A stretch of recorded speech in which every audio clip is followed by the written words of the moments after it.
Good morning students. BA part third year की आज की ड्राइंग एंड पेंटिंग की क्लास में आप सभी का एक बार फिर से स्वागत है। पिछले कुछ वीडियोस में हमने दो महान भारतीय कलाकारों के बारे में जाना था और साथ ही उनकी कला के बारे में भी हमने उनका जीवन परिचय, उनकी कला आदि के बारे में हमने ज्ञान प्राप्त किया था, जिनमें से एक थे मकबूल फिदा हुसैन या एमएफ हुसैन और दूसरे थे एनएस बेंद्रे, जिनका पूरा नाम था नारायण श्रीधर बेंद्रे। आज के इस वीडियो में हम एक नए कलाकार के बारे में ज्ञान प्राप्त करेंगे, जिनका नाम है FN सूजा। FN सूजा, इनका पूरा नाम है फ्रांसिस न्यूटन सूजा। फ्रांसिस न्यूटन सूजा। सबसे पहले हम इनके जन्म और इनके बाल्यकाल या बचपन के बारे में जानेंगे। इसके अंतर्गत प्रोग्रेसिव आर्टिस्ट ग्रुप, आपने पहले भी नाम सुना होगा प्रोग्रेसिव आर्टिस्ट ग्रुप का, जिसके प्रमुख संस्थापकों में आपका नाम लिया जाता है फ्रांसिस न्यूटन सूजा का। आप इस प्रोग्रेसिव आर्टिस्ट ग्रुप के अगुआ और प्रमुख संस्थापकों में से एक गिने जाने वाले कलाकार थे। आपका जन्म सन 1924 ईस्वी को गोवा में हुआ था। बाल्यकाल में ही यानी बचपन में ही आपके पिता की मृत्यु हो गई थी, जिसके कारण वे वहाँ से आकर अपनी माँ के पास मुंबई में रहने लगे थे, क्योंकि जब इनके पिता की मृत्यु हुई तो इनके माताजी पे परिवार का, उनके भरण पोषण का, इन सभी चीज़ों का उन पर बोझ आया या जिम्मेदारी आई, जिसके लिए वे मुंबई जाकर व्यवसाय करने लगी थी। किंतु सूजा बचपन में अधिकतर अस्वस्थ रहते थे या बीमार रहा करते थे, जिसके कारण उनकी माताजी ने उन्हें वापस गोवा उनकी दादी जी के पास भेज दिया, क्योंकि वहाँ वे गोवा में मुंबई में अकेली रहा करती थी और अपने नौकरी या कोई व्यवसाय किया करती थी, जिससे उनके परिवार की आजीविका सरलता से चल सके।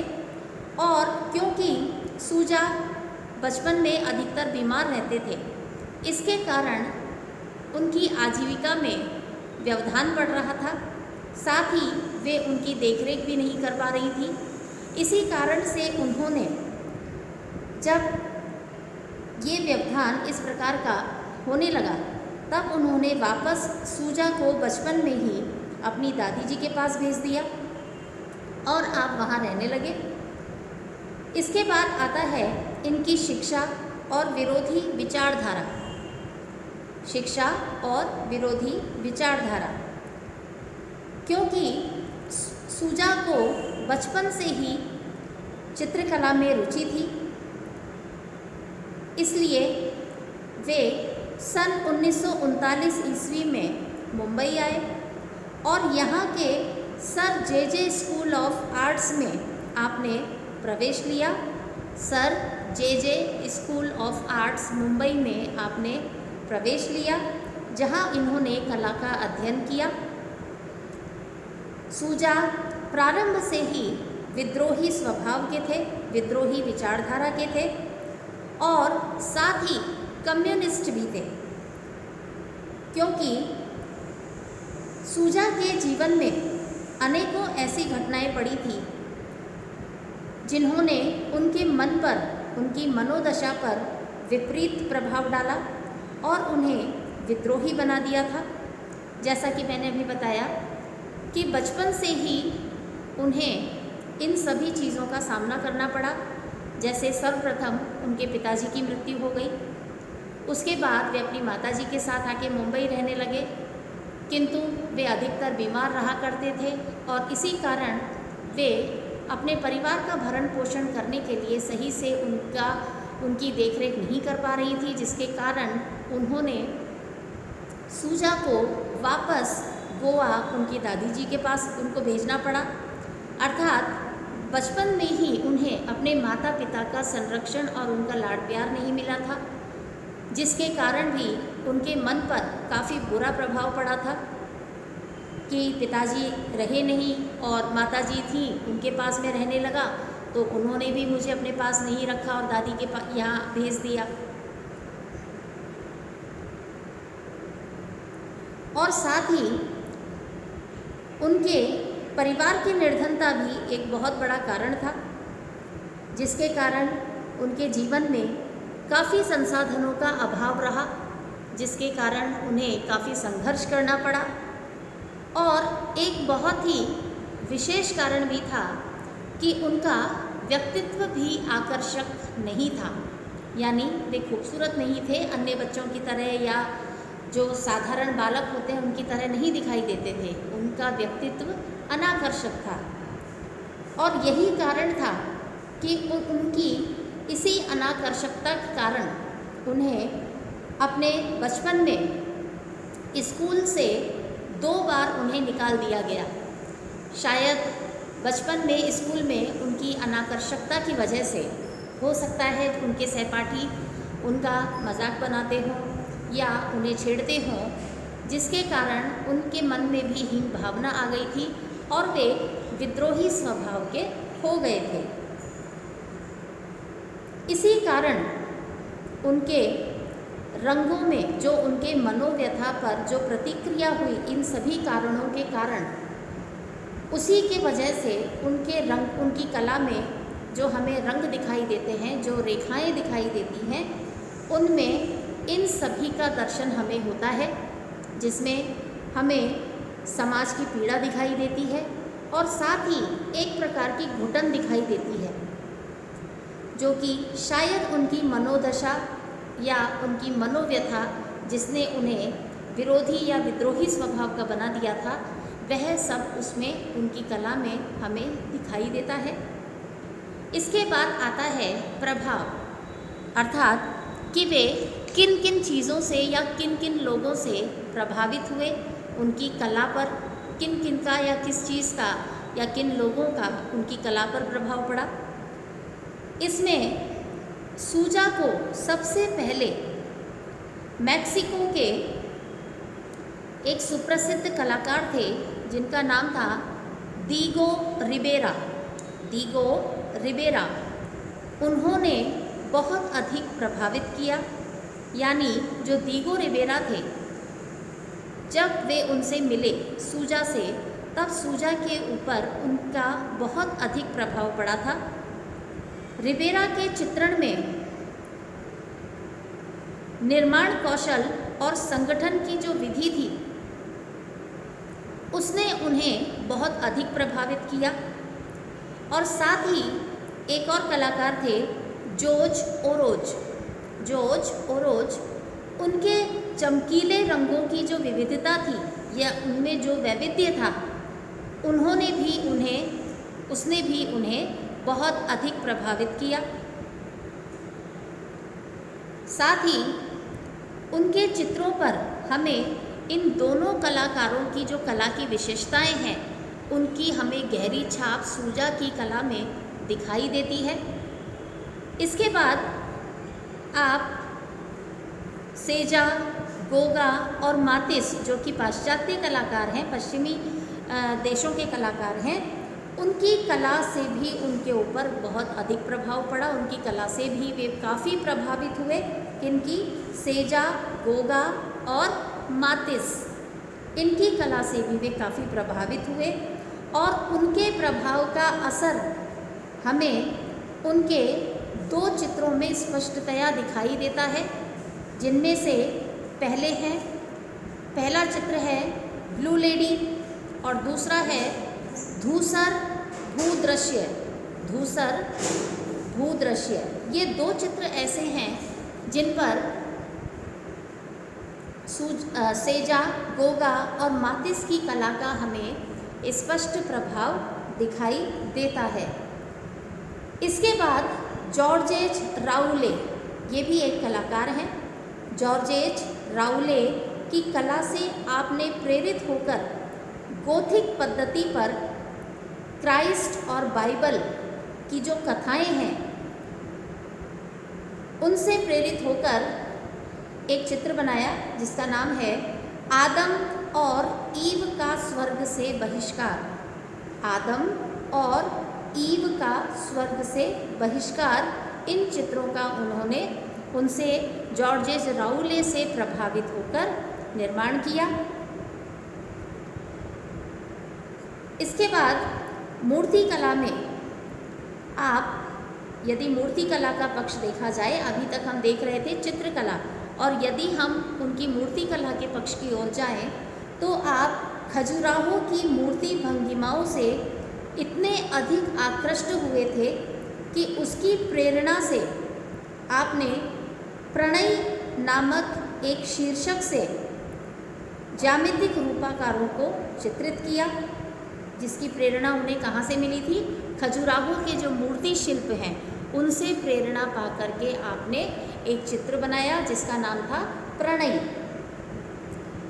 इसके बाद आप भारतीय लोक कलाओं से काफ़ी प्रभावित हुए। नीग्रो और मायन मूर्ति कला की जो पुरातनता थी उनसे भी वे काफ़ी अधिक प्रभावित हुए। इसके बाद आता है प्रोग्रेसिव आर्टिस्ट समूह की स्थापना। जैसा कि मैंने प्रारंभ में बताया था कि जो सूजा हैं वे प्रोग्रेसिव आर्टिस्ट ग्रुप के जो संस्थापक हैं उनमें से सबसे प्रथम और मुख्य कलाकार थे जिन्होंने प्रोग्रेसिव आर्टिस्ट ग्रुप की स्थापना के लिए अपना पहला कदम बढ़ाया था। तो सूजा ने 1947 ईस्वी में प्रोग्रेसिव आर्टिस्ट समूह की स्थापना की थी। प्रोग्रेसिव आर्टिस्ट ग्रुप की स्थापना कब हुई थी? 1947 में। उनका ये कहना था कि उन्होंने क्यों स्थापना की थी, क्या कारण था इसके पीछे? तो उनका ये कहना था कि अपने लोगों के बीच प्रेरणा स्रोत कायम करने के लिए एक ग्रुप की नींव डाली जानी चाहिए। प्रेरणा स्रोत कायम रखने के लिए एक ग्रुप की नींव डाली जानी चाहिए, जिसका सहयोग आरा और रज़ा ने भी दिया।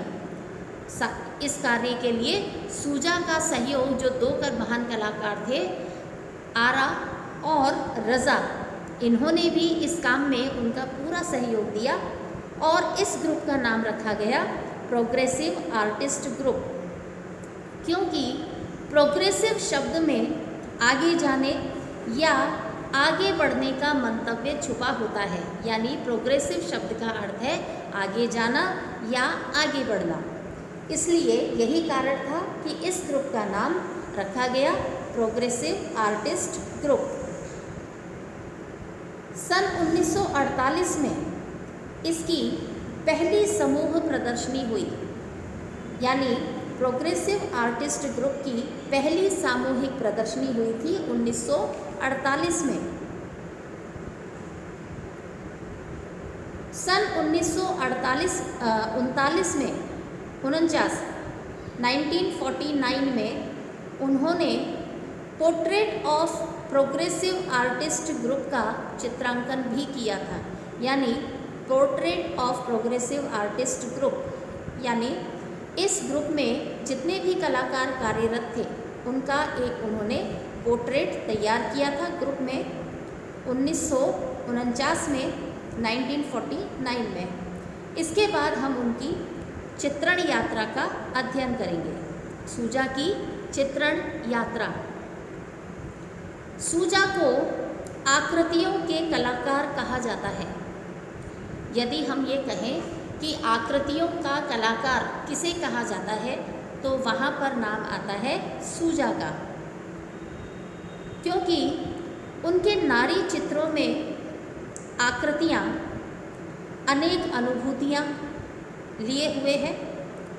उनमें काफ़ी अधिक कोमल भावनाएं हैं। ये नारी आकृतियाँ उल्लास जगाती हैं, साथ ही आतुरता भी दिखाती हैं। ये सभी गुण उनकी आकृतियों में, नारी आकृतियों में दिखाई देते हैं। सूजा के जो मुखाकृति चित्र हैं, उनकी रेखाएं कटीली हैं, धारदार हैं और शक्तिशाली हैं। यदि हम रेखांकन की बात करें तो रेखांकन में भी सूजा की पकड़ बहुत गहरी थी। काफ़ी मजबूती से, काफ़ी स्ट्रॉन्गनेस से वे स्केचिंग या रेखांकन किया करते थे। उनके जो मुख आकार हैं वे आकार में छोटे हैं, जबड़ा पिचका हुआ है, मुंह खुला हुआ और मुंह पर इधर उधर कहीं नाक बनाया हुआ है, कहीं कान है, कहीं आँख है, जो कि मुखाकृति को निरुद्देश्य बना देते हैं। साथ ही उनके द्वारा चित्रित एक चित्र है निर्वसनाओं, इसका चित्रण भी प्रमुख रहा है। सन 1949 ईस्वी से ही सूजा इसी प्रकार के नारी चित्र बनाते रहे, जिनमें दया और सौहार्द के भाव हमें स्पष्टतया दिखाई देते हैं।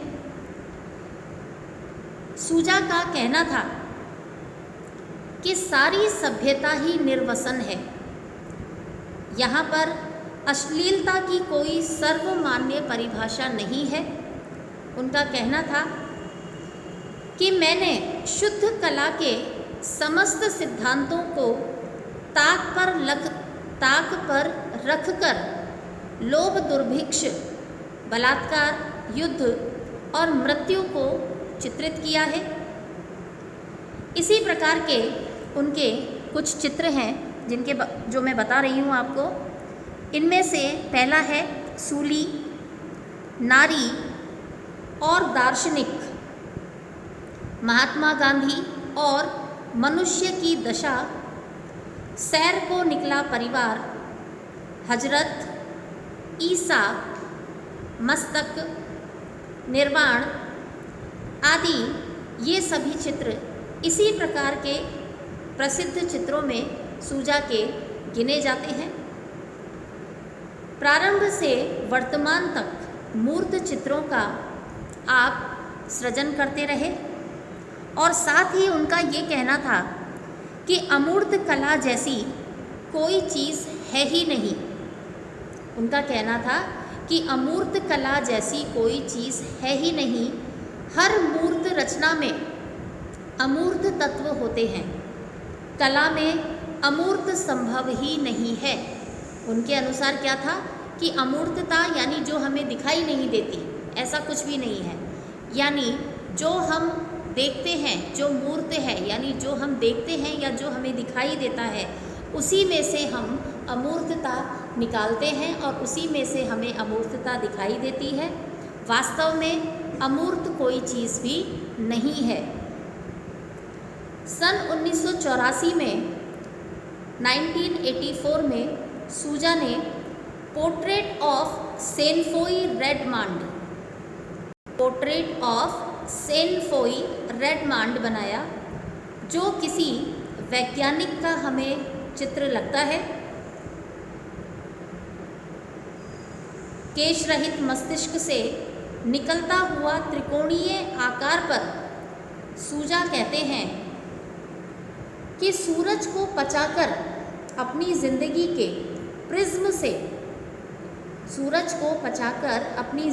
के प्रिज्म से यानी रंगों से इंद्रधनुष बनाओ और ब्रह्मांड, ये जो सारा ब्रह्मांड है वो तुम्हारा हो जाएगा।